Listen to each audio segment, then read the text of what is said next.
right? Okay. You have the self, lowercase.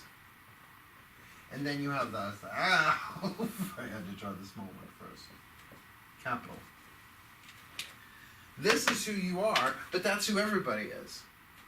So, looking for self-worth there, you'll always find it. But it has no words. It's a state of being, not doing.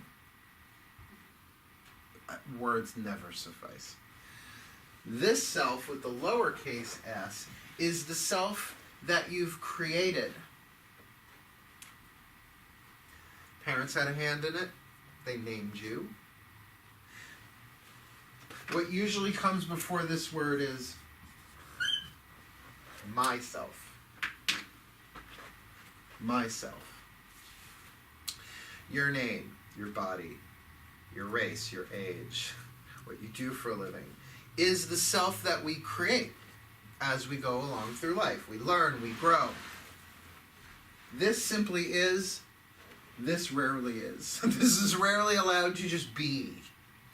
So, the paradox, since that word keeps coming up for me in the past month, the paradox that I'm going through is first of all understanding that we are doing something that's never been done on the planet before, and I don't mean live streaming.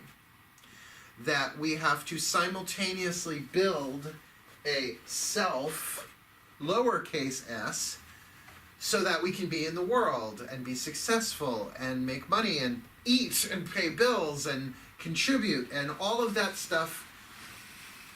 Everybody's got to deal with that. Well, and that's what we've done, by the way, for thousands of years. We've all had to do that. You're born, you learn a trade, you work, and then you die. Right? That's the journey of the lowercase s self. But what we're doing now for the survival of the human species is embracing self with a capital S, the mysterious self, the self without a name. That's the spiritual path, the spiritual... Haven't you noticed that spirituality is just running rampant on this planet? I'll refer to Carolyn Mace without quoting her. A really wonderful audio CD. I had it on audio cassette, but I went and I got it on iTunes. Spiritual Madness. It's about the dark night of the soul, which is probably not a big secret at this point. I've been in a dark night of the soul since June, and I didn't even know that until about 3 weeks ago. Oh, that capital S self is a mystery. And she talks about how unprecedented it is. That, let's go back a couple of thousand years. Tribal life. No cell phones, no Pony Express. You didn't even know that there were other people in the world. It was just your tribe of people. If you had a spiritual calling, say you were a farmer, right? Or lived in a farming community. You got a spiritual calling. There was no way that you could take time to go pray or meditate or go find yourself. What do you mean? Your name's Joe. There, I found you for you, right? There was only that. If you got that spiritual calling, you would have to move. You would have to pick up and leave. Change your name so they couldn't find you. Really, the only options were ashram if you were in the East, monastery, maybe, if you were in the West. But what most people did is they did hermitage, where they would go off into nature and, Spirit called them, so Spirit would guide them. Here's food, here's berries, here's water, poop here. Don't poop in the cave, learning curve. But we can't do that now. I don't even think monastic life would serve me at this point. And I joke because they don't have Wi-Fi, I wouldn't want to go. But I think it would be good for like a week or two. But then there's a reason I incarnated when and where I did. That I'm supposed to be in the world. And this is a Jesus thing. Be in the world, but not of it. Now, you're not of this world. Your spirit, your soul, call it what you want, is eternal. It is non-physical. If you want to go Abraham, you are pure, positive, non-physical energy, right? Focused in a physical body. But now, for the survival of the species, this is an Eckhart Tolle thing, read New Earth, really good. We have to evolve our level of consciousness of that self with a capital S, so that we realize not only that we're interconnected with other people, but that we really are all one.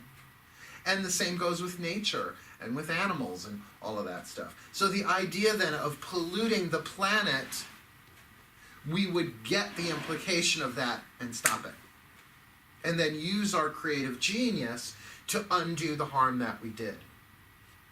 Look, I don't want to go into climate change and global warming and all of that, but I think at least science is saying that, yes, humanity is contributing to that. We've had the hottest summers ever in recorded history. And I don't think that's cyclic. I think that's something that's just going up and up and up. Well, part of that is because we believe we're separate, because we're so identified with this. When people say, well, we can't do that, what about the economy? That would cost us jobs. It's like, well, yeah, except if the polar ice caps melt, you know? And like I said, it's a whole other conversation, but it's a good example of why, because you know what? Nobody asked me. Nobody said, Mark, should we have a carbon tax? Should we put a cap on it? Nobody asked me. I'm not involved in any of that. But what I can do is more and more and more and more realize, and it's so funny the word realize. You put IZE behind something, it usually means to bring something into action. So to realize means to make real. To make real the divine self. So that the guy who cuts me off in traffic, I can be like, it's okay, self, I love you, instead of fucking... Oh, look, the Italian hand, there it is. You know, it's puppet hand this way, like this. It's you being cursed at by an Italian. So every time you meditate, even if it's just zoning out, spacing out, you are integrating the capital S into the lowercase s. But ultimately, the lowercase s is a total illusion, because when you croak, you don't take that with you. How many of you remember your social security numbers from other lives? You don't. Who your kids were, where you lived. You might have flashes. You might, go into past life regression, but you can't remember. Well, hell, I can't even remember most of this life, let alone another one. But that goes. That's a role you play. That never changes.